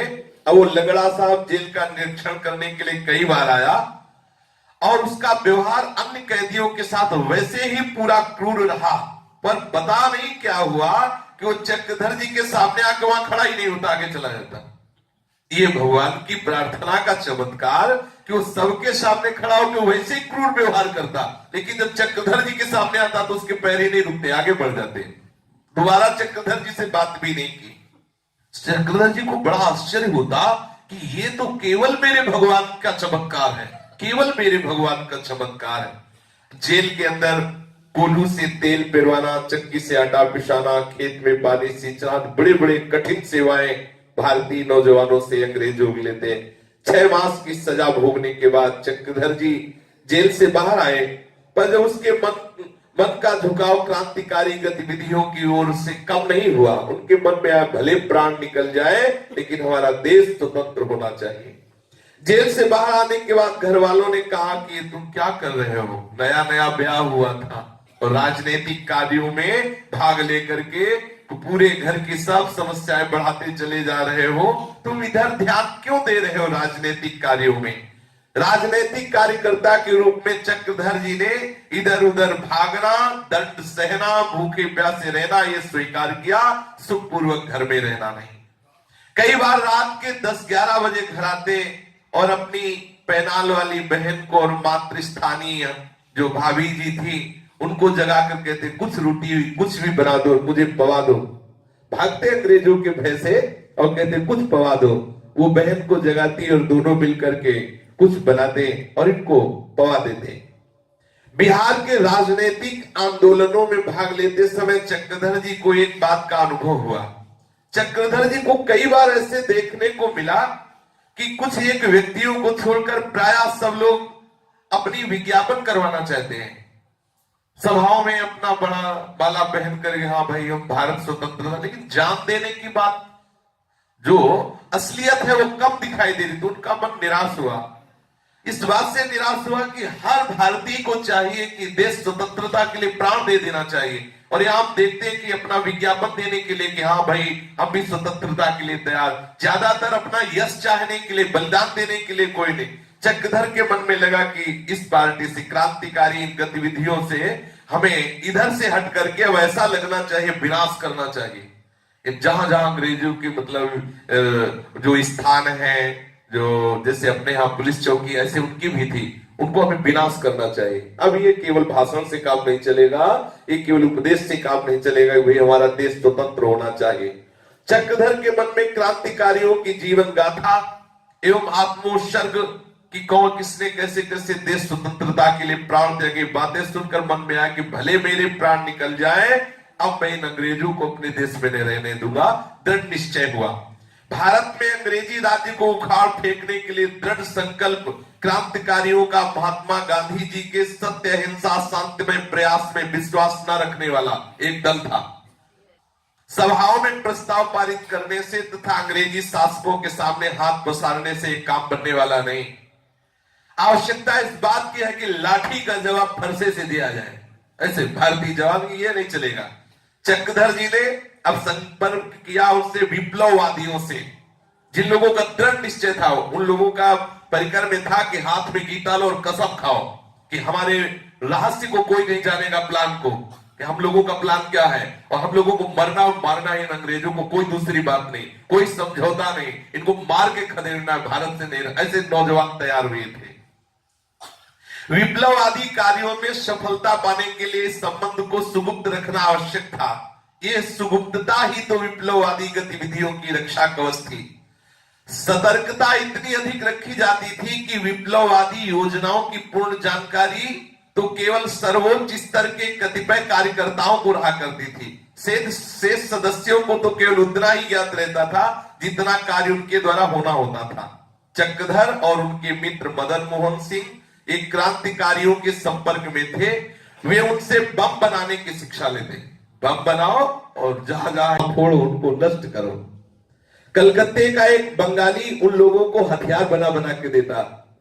कितना कष्ट सा है, कितना कष्ट सा है भारतीयों ने। बिल्कुल समझ लीजिए जैसे पशुओं के साथ व्यवहार ऐसा अंग्रेज लोग करते थे। कुछ दिनों के बाद उस बंगाली ने भयभीत होकर अंग्रेजों से वो बम बनाना बंद कर दिया, वो सामान देना बंद कर दिया। उसकी इस वंचना से चक्रधर मिश्र की भावना को बड़ा धक्का लगा। चक्रधर की क्रांतिकारी गतिविधियां केवल गया नगर तक ही सीमित नहीं थी, अपितु इनका कार्य क्षेत्र संपूर्ण बिहार प्रांत था। एक बार क्रांति दल के सदस्यों ने ऐसी योजना बनाई कि बिहार और उड़ीसा प्रांतों में जितने भी पुलिस और थाने हैं अंग्रेजों के, उन सबको एक साथ आक्रमण कर निश्चित बम से गिराकर नष्ट कर दिया जाए। चक्रधर जी की पार्टी ने ऐसा बम विस्फोट के द्वारा उन सभी थानों को एकदम उड़ा दिया जाए। बिल्कुल ऐसा है, और ऐसा नहीं कि बाहर के दुश्मनों को भगाया, अंदर के भी दुश्मनों को भगा दिया। ऐसे महापुरुष बने उड़ा दिया काम क्रोध लोभ मोह मद मत्सर सबको एक छत्र भगवत राज्य हृदय में। अब ये योजना आगे बढ़ने के लिए पूर्ण रूप से तत्पर थे, पर अंग्रेजी शासन पुलिस का दल इन क्रांतिकारियों के पीछे पड़ा हुआ था और बेस बदलने में बड़े कुशल थे चक्रधर जी। कभी देखते कि अब फंस गया तो लाठी लेकर कुबड़ा निकाल करके व्रत की भांति चलते, कभी तुर्की टोपी लगा करके पैजामा पहन करके ऐसे चलते जैसे लगता कोई इस्लाम धर्म का जा रहा है, तो ना पकड़े जाते। वेश परिवर्तित करके अंग्रेजों को चकमा दे देना, इनको तो ऐसे 1 मिनट में आता। चक्रधर जी वेश परिवर्तन करके अंग्रेजों को चकमा देकर कई बार ऐसा हुआ कि पकड़ने का अवसर आया, निकल जाते। एक बार पुलिस को अपने प्रयास में कुछ सफलता मिल गई। पुलिस ने बिहार प्रांत के क्रांतिकारी दल के कई सदस्य गिरफ्तार किए। उन गिरफ्तार सदस्यों को यह भी पता चल गया कि चक्रधर का एक पत्र पुलिस के हाथ लग गया है। उस पत्र के आधार पर पुलिस चक्रधर को गिरफ्तार करना चाह रही थी। उस सदस्यों ने इस बात की सूचना देने के लिए एक व्यक्ति को चक्रधर के पास गांव भेजा। असली बात, जो नए नए जवान व्यक्ति देश स्वतंत्रता के लिए, तो उनको पत्रों के द्वारा सूचित किया जाता है, तुम्हें इतने बम मिलेंगे, तुम वहां की कोतवाली को उड़ाओ, तुम वहां की पुलिस चौकी को उड़ाओ। ऐसा वो पत्र अंग्रेजों को मिल गया जब उनके कुछ कर्मचारी पकड़े गए। चक्रधर को यह पता तो था नहीं कि यह मेरे क्रांतिकारी दल का कोई सदस्य पकड़ गया है और मेरे पास संदेशवाहक बनाकर भेजा गया है। इस जानकारी के लिए कुछ संकेत हुआ करते थे कि ये आदमी अपना है या पुलिस का, क्योंकि पता नहीं पुलिस का आदमी हमारा आदमी बन के आवे और हमें फंसा ले जाए। तो वो व्यक्ति उस आकर बोलता, पहले से तय था कि हम तभी मानेंगे कि तुम हमारे पक्ष के हो। वो बोलता, उमा का हूं मैं अनुभव अपना, सत हरि भजन जगत सब सपना। उसके कहने पर इधर का पक्ष बोलता, रामे सुमिरी गाई रामे संतत सुनी राम गुण ग्रामई। मतलब ये कि आप हमारे पक्ष के हो। ऐसा 2-3 चौपाइयां बराबर उत्तर होने पर पता चल जाता कि आदमी अपने पक्ष का है। किस चौपाई के बाद कौन सी चौपाई का क्रम है, ये वही बोल सकता था जो विप्लववादियों के संगठन में था। बाहरी कोई नहीं जान, अगर कोई एक चौपाई सुनेगा तो क्रम गलत हो गया तो पकड़ लो, वो अपने पक्ष का नहीं है। ऐसा बहुत सूक्ष्मता की बात है भाई, विदेशी शासन को मिटाना। सारी बात पूर्व निर्धारित क्रम के अनुसार चल रही थी और अगर चौपाई क्रम से चले तो मान लिया जाता वो व्यक्ति अपना है। उस व्यक्ति ने आकर संदेश दिया, यदि तुम अभी तक गिरफ्तार नहीं हुई तो तुरंत फरार हो जाओ। तुम्हारा एक पत्र पकड़ लिया गया है, उस पत्र के आधार पर पुलिस तुमको गिरफ्तार करने के लिए अत्यधिक सक्रिय है। हम लोग तो गिरफ्तार हो चुके हैं, जो इनके साथी थे उन्होंने उस आदमी को पत्र दे के भेजा था। तो आदमी बता रहा था कि उस पत्र में लिखा था कि अगर तुम गिरफ्तार नहीं हुए तो भाग जाओ, तुम्हारा पत्र पकड़ गया। अलग अलग पत्र भेजे गए थे नौजवानों को कि तुम अलग वहां की पुलिस चौकी बम से उड़ाओगे, तुम वहां वो पत्र मिलाओ। वो पत्र में था चक्रधर जी के दस्तखत। फंस गए कि ये तो प्रधान ही है। जेल में अंग्रेज लोग बड़ी दुर्दशा कर रहे हैं, बड़ी भोगनी पड़ रही दुर्दशा। तुम काल के मुंह में क्यों आओगे, भागो, मत पकड़ में आना। इस संदेश के पाते ही अपने बचाव का उपाय कर लेना। इस संदेश के मिलते ही चक्रधर को परिस्थिति की गंभीरता का अनुमान हो गया। चक्रधर जी ने उस व्यक्ति से पूछा, तुम्हारी मैं क्या सेवा करूं? उस व्यक्ति ने कहा, 48 मील पैदल चल करके भागता हुआ लोगों की दृष्टि बचाकर तुम्हें सूचना देने आया हूं। उसने कहा, हो सके तो मुझे 2 रुपया की व्यवस्था करा दो, तो मैं किसी सवारी से वापस चला जाऊं। चक्रधर जी तुरंत अपने घर में गए और मां से कहा, मां तू मुझे 3-4 रुपए दे दे, किसी आवश्यक कार्य से मुझे गया भी जाना है। उन दिनों 4 रुपए आज के कई सौ रुपए के बराबर होते। माँ ने कहा भोजन कर ले, तब गया जाना, भोजन बन चुका है। चक्रधर ने कहा भोजन करने का समय नहीं, तू देर मत कर, रुपया दे दे। माँ ने रुपया दे दिया। चक्रधर ने 2 रुपया उस व्यक्ति को दिया जो सूचना लाया था, और शेष अपने पास रख ले। रुपया मिलने के बाद वो व्यक्ति वापस चला गया। चक्रधर जी भेष बदलने का सामान अपने थैले में लेकर घर से निकल पड़े। जो रास्ता गांव से सीधे गया नगर को जाता था, वह रास्ता चक्रधर जी ने छोड़ दिया। खेतों के टेढ़े मेढ़े रास्ते से होकर अरहर के खेतों को पार करते हुए चक्रधर चलने लगे। 1-2 मील चल लेने पर जहां सुनसान स्थान मिलता, वहां अपना वेश बदल लेते। अरहर के पेड़ बड़े बड़े होते हैं, उनके बीच में छुप करके वेश बदलते कि कोई जान न पावे, कोई वेश बदलते देख न ले। कभी पैदल कभी सवारी से चलते हुए चक्रधर जी गया पहुंच गए। चक्रधर रात को सीधे राजा साहब के घर गए। श्री राजा साहब का नाम था अभिमुक्तेश्वर बहादुर सिन्हा। चक्रधर के पिताजी इन्हीं के राजकुल पुरोहित थे। राजा साहब चक्रधर जी को बहुत प्यार करते थे, बहुत सम्मान देते थे। इस समय चक्रधर जी को देखकर चौंक गए और कहने लगे, इस समय आप कैसे आ गए? चक्रधर ने कहा, मैं इसी समय गांव से यहाँ गया पहुंचा हूं। राजा साहब ने कहा, मैंने सुना है कि तुम्हारे नाम का अंग्रेजी सरकार ने वारंट निकाल दिया है और पुलिस तुम्हें गिरफ्तार करने के लिए दौड़ धूप कर रही है। ऐसी परिस्थिति में तुम गया में घूम रहे हो? चक्रधर ने कहा, वारंट है, इसीलिए मैं रात भर के लिए आपके यहाँ आया हूं। यदि आपके मन में तनिक भी भय ना हो तो मैं रुक जाऊं, नहीं तो अभी चला जाऊं। राजा साहब ने कहा, भय का प्रश्न नहीं है, यहां संदेह रहित मन से रहो, पर तुम्हारे लिए मन में चिंता तो उत्पन्न होती ही है। चक्रधर ने आश्वस्त करते हुए कहा, मैं रात बीतते बीतते सूर्योदय होने के पहले इस स्थान से चला जाऊंगा, किसी को पता नहीं लगेगा। राजा साहब ने तुरंत भोजन बनवाया। चक्रधर थाके मांदे तो थे ही, भोजन करके गहरी नींद में सो गए। प्रभात होते ही शौचालय से निवृत्त होने के बहाने से चक्रधर फल्गु नदी के पार किया। पुलिस की गतिविधियों की जानकारी प्राप्त करने के लिए चक्रधर चाहते थे कि मुझे एक चिकित्सा प्रमाण मिले, मेडिकल सर्टिफिकेट। अगर वो चिकित्सा प्रमाण पत्र मिल जाए जिसके आधार पर राजा साहब के यहाँ रहा जा सकता है, फिर पुलिस द्वारा होने वाली खोज में पकड़ लिए जाने पर भी राजा साहब पर कोई आंच नहीं आएगी। राजा साहब के एक परिचित डॉक्टर साहब के पास चक्रधर जी गए और उन्हें एक प्रकार से पारिवारिक चिकित्सक ही कहना चाहिए, कुशल चिकित्सक के रूप में उनकी बड़ी ख्याति थी। उन डॉक्टर साहब से चक्रधर जी ने कहा, आप मुझे एक चिकित्सा प्रमाण पत्र दे दें। डॉक्टर साहब ने कहा, जब तुम बीमार ही नहीं हो तो तुमको चिकित्सा प्रमाण पत्र कैसे दे दूं? चक्रधर ने कहा, मुझे चिकित्सा प्रमाण पत्र की बड़ी आवश्यकता है।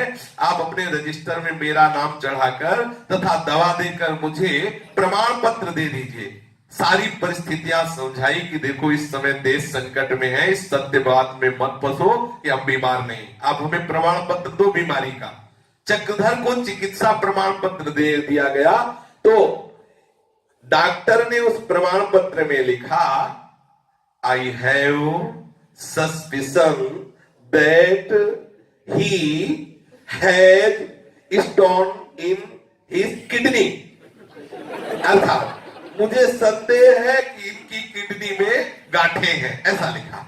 चिकित्सा प्रमाण पत्र पाने के बाद चक्रधर भयरहित होकर राजा साहब क्या रहने लगे। इन्हीं दिनों उत्तर प्रदेश के बांदा नगर में क्रांतिकारियों ने 3 पुलिस इंस्पेक्टरों की हत्या कर दी। इस हत्या के बाद क्रांतिकारियों ने वो जो जहां पुलिस रहती वहां आग लगा दी, पुलिस वालों को मार दिया। तो उनके समर्थकों एवं सहयोगियों को अंग्रेजी सरकार के ऑफिसर लोग पकड़ रहे थे। संदेह के नाम पर लोगों को गिरफ्तार करके बहुत कड़े कड़े कष्ट दिए जा रहे थे।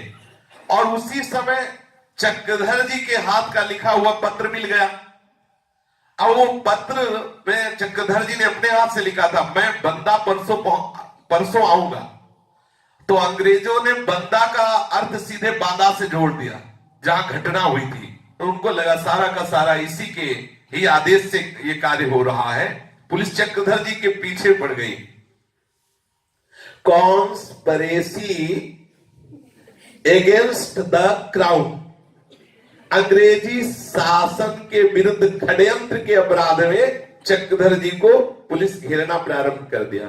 उधर पुलिस वाले पत्र के आधार पर चक्रधर को अपराधी सिद्ध करने के लिए प्रयत्नशील थे और इधर चक्रधर जी मन की भावनाएं कुछ और ही हो रही थी।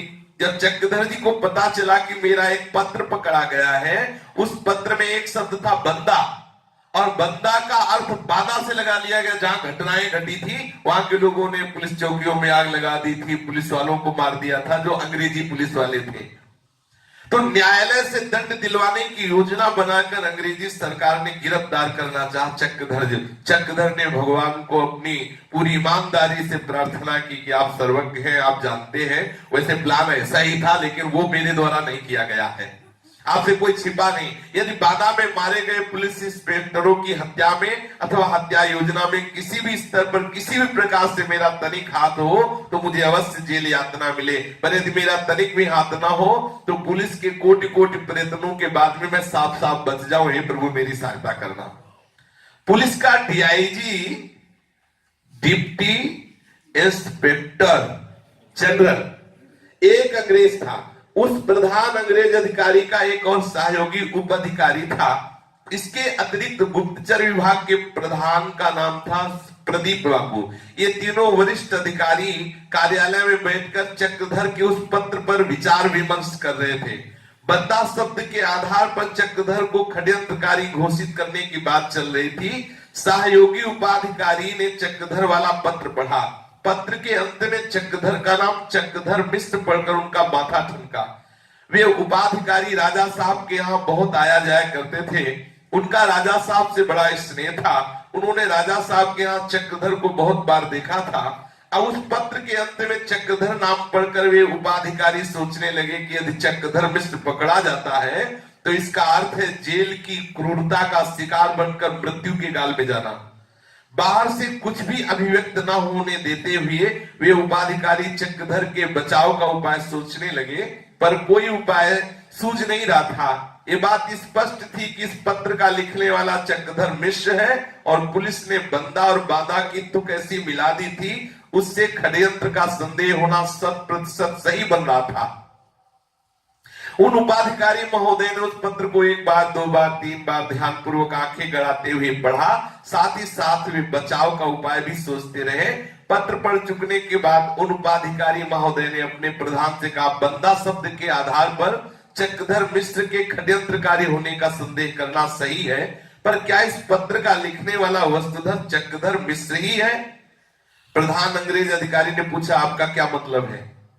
उपाधिकारी महोदय ने कहा, यह लिखावट संभवतः चक्रधर मिश्र के हाथ की नहीं है। यदि यह लिखावट चक्रधर मिश्र के हाथ की नहीं हुई और हम लोगों ने उसे गिरफ्तार कर लिया तो उसके विरुद्ध कार्रवाई करने में बड़ी परेशानी आएगी। फिर हम लोगों के पास कोई प्रमाण नहीं रहेगा जिसके आधार पर उसे दंडित करके जेल भेजा जा सके। गुप्तचर विभाग के प्रधान प्रदीप बाबू ने तुरंत प्रतिवाद किया और पूर्ण दृढ़ स्वर में कहा, यह पत्र चक्रधर मिश्र के हाथ का है और ये लिखावट उसी की है। उपाधिकारी महोदय ने पुनः प्रदीप बाबू की बात काट दी और अपनी बात गिर जाना प्रदीप बाबू को अच्छा नहीं लगा। वे अपने अंग्रेज अफसरों की खुशी और खुशामद को ही सब कुछ मानते थे। उनके लिए देश और धर्म, गाय और गीता, हिंदुत्व और देवत्व कोई महत्वपूर्ण नहीं था। प्रदीप बाबू की मान्यता थी कि चाहे सिर पर चोटी और शरीर पर जनेऊ रहे या न रहे, चाहे भारत का गौरव और भारतीयों का जीवन बचे न बचे, मेरी सरकारी कुर्सी और मेरे अंग्रेज अफसर बने रहे, जिससे मेरी खूब भोग विलासिता की वस्तुएं और खूब सुंदर सुंदर ये सब भोग मिलते रहे। नमक हलाली के नाम पर अंग्रेज शासकों के प्रति वफादारी दिखलाने वाले, उनकी वाहवाही प्राप्त करने के लिए प्रदीप बाबू बड़े विख्यात थे। प्रदीप बाबू ने बड़ी चेष्टा की और मेरे गुप्तचर विभाग द्वारा लगाया गया आरोप पूर्णता स्थापित हो जाए, पर उस अंग्रेज अधिकारी ने प्रदीप बाबू की बात नहीं मानी। उस पुलिस कार्यालय में 3 वरिष्ठ अधिकारियों के मध्य जो विचार विनिमय हो रहा था, उसके अंत में यही निश्चित हुआ कि चक्रधर का पत्र लिखावट विशेषज्ञ के पास भेजा जाए और उसकी रिपोर्ट के आधार पर ही आगे की कार्यवाही की जाएगी। अब पुलिस विभाग को आवश्यकता थी चक्रधर के हाथ से लिखे गए कुछ अंशों की, जिसकी लिखावट से पत्र के लिखावट की तुलना लिखावट विशेषज्ञ कर सके और अपना निर्णय दे सके। पुलिस ने दौड़ धूप करके पता लगाया कि चक्रधर रुग्णावस्था में आजकल राजा साहब के मकान पर है और वो अपनी चिकित्सा करवा रहा है। कई सिपाहियों के साथ पुलिस अधिकारी राजा साहब के यहाँ आए। अपने घर पर राजा साहब ने उनका स्वागत किया। पुलिस अधिकारी ने कहा कि ऐसी जानकारी मिली है कि चक्रधर मिश्र आपके यहाँ है, आप विश्वास करें कि हम लोग उसे गिरफ्तार करने के लिए नहीं आए हैं, केवल उससे कुछ लिखवाना है। हम बोलते जाएंगे कि क्या लिखना है, जो हम बोले उसे वो लिख दे। राजा साहब ने बात चक्रधर के पास कहला दी। चक्रधर घर के भीतर छुपे हुए बैठे थे। बात बनाए हुए और रोगी की तरह चलते हुए पुलिस अधिकारी के सामने आए। ऐसा चेहरा बना लिया, ऐसा चाल चले कि मानो बहुत बीमार है। चक्रधर जी को बैठने के लिए कुर्सी दी गई। पुलिस अधिकारी ने कहा मुझे आपके हाथ की लिखावट चाहिए है, मैं जो जो कहूं वो आप लिखते जाए। चक्रधर सारी बात ज्ञात थी। चक्रधर लिखकर दे देने के लिए तैयार हो गए। पुलिस अधिकारी ने जो जो कहा चक्रधर जी वो सब लिखते गए। कई बातें कई तरह से लिखवाई। चक्रधर का असली पत्र तो पुलिस कार्यालय में था, पर उस पत्र की नकल इस पुलिस अधिकारी के पास थी। वो नकल पुलिस अधिकारी बोलता चला गया, चक्रधर जी लिखते गए, कभी तेजी गति से, कभी धीमी गति से, और कभी बिल्कुल धीमी गति से, कभी मध्यम गति से, कभी मिश्रित गति से, कभी मंद गति से। इस प्रकार वही पत्र कई बार लिखवाया गया, 11 बार लिखवाया गया। चक्रधर जी ये सब अपनी असली स्वाभाविक लिखावट में लिखते गए। लिखते समय चक्रधर जी मन ही मन भगवान से प्रार्थना कर रहे थे कि हे नाथ, मैं अपनी लिखावट में कोई बनावट नहीं लाऊंगा। इस समय बनावट का समावेश करना कोई बड़ी बात नहीं है। बनावट का समावेश लिखावट में सरलता पूर्वक हो सकता है, पर इस समय मैं वैसे ही लिखूंगा जैसे मुझे सहज में लिखना आता है। और आप तो जानते हैं कि जो घटना हुई है, जो इंस्पेक्टरों की हत्या हुई है, वो मेरे द्वारा नहीं हुई, ये बात सर्वथा सत्य है। इसी सत्य के आधार पर हे भगवान, मैं आपसे प्रार्थना करता हूं कि मुझ पर जो आरोप मढ़ा जा रहा है, इसमें पूर्णता निर्दोष आप ही सिद्ध करेंगे। चक्रधर जी ने अपनी लिखावट को बिगाड़ने का प्रयास नहीं किया। चक्रधर सत्य को पकड़े रहे, सत्य का आश्रय लिए हुए भगवान की कृपा की प्रतीक्षा करते रहे। अपना मनचाहा लिखवाकर पुलिस के लोग चले गए। ये सब लिखे गए अंश और वो असली पत्र पुलिस ने लिखावट विशेषज्ञ के पास भेज दिया। प्रदीप बाबू को पूर्ण विश्वास था कि मेरी बात ऊंची रहेगी, बात के कट जाने का कोई प्रश्न ही नहीं, क्योंकि ये असली पत्र है ही चक्रधर मिश्र के हाथ का। इस प्रकार उनका सोचना उचित था, वस्तुतः सर्वथा ही उचित था। पर महान आश्चर्य हुआ, लिखावट विशेषज्ञ ने अपनी रिपोर्ट में लिख दिया कि ये असली पत्र चक्रधर मिश्र के हाथ का नहीं है, ऐसा लिख दिया। इस रिपोर्ट को पढ़कर प्रदीप बाबू वो बहुत झुंझलाए, बड़े झल्लाए और लिखावट विशेषज्ञ की अयोग्यता और अंधेपन पर टीका टिप्पणी करने लगे। प्रदीप बाबू इतने से ही संतोष करने वाले नहीं थे। वो सारी सामग्री फिर एक दूसरे लिखावट विशेषज्ञ के पास भेजी। क्या आश्चर्य है कि दूसरे लिखावट विशेषज्ञ ने भी यही निर्णय दे दिया कि चक्रधर मिश्र के हाथ का पत्र नहीं, और था उन्हीं के हाथ का। देखो भगवान की कैसी लीला कि दोनों के दोनों बोले ये पत्र उनका। इसके बाद वो सारी सामग्री तीसरे लिखावट विशेषज्ञ के पास गई। तीसरे ने भी शोध करके यही लिख दिया कि ये पत्र जो है ये चक्रधर मिश्र का नहीं। चक्रधर साफ साफ बच गए। षड्यंत्रकारी होने का आरोप चक्रधर पर स्थापित नहीं किया जा सका, अतः चक्रधर गिरफ्तारी से बच गए। पुलिस चक्रधर को फंसा नहीं सकी। पुलिस की आंखों में चक्रधर सदैव चुभता रहता था। इसके आगे शेषवर श्री राधा वल्लभ लाल की जय। जय जय श्यामा, जय जय श्याम, जय जय श्री वृंदावन धाम। जय जय श्यामा, जय जय श्याम, जय जय श्री वृंदावन धाम। पावन राधे तेरो नाम, पावन राधे तेरो नाम, पावन श्री वृंदावन धाम। पावन श्री वृंदावन धाम। जय जय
जय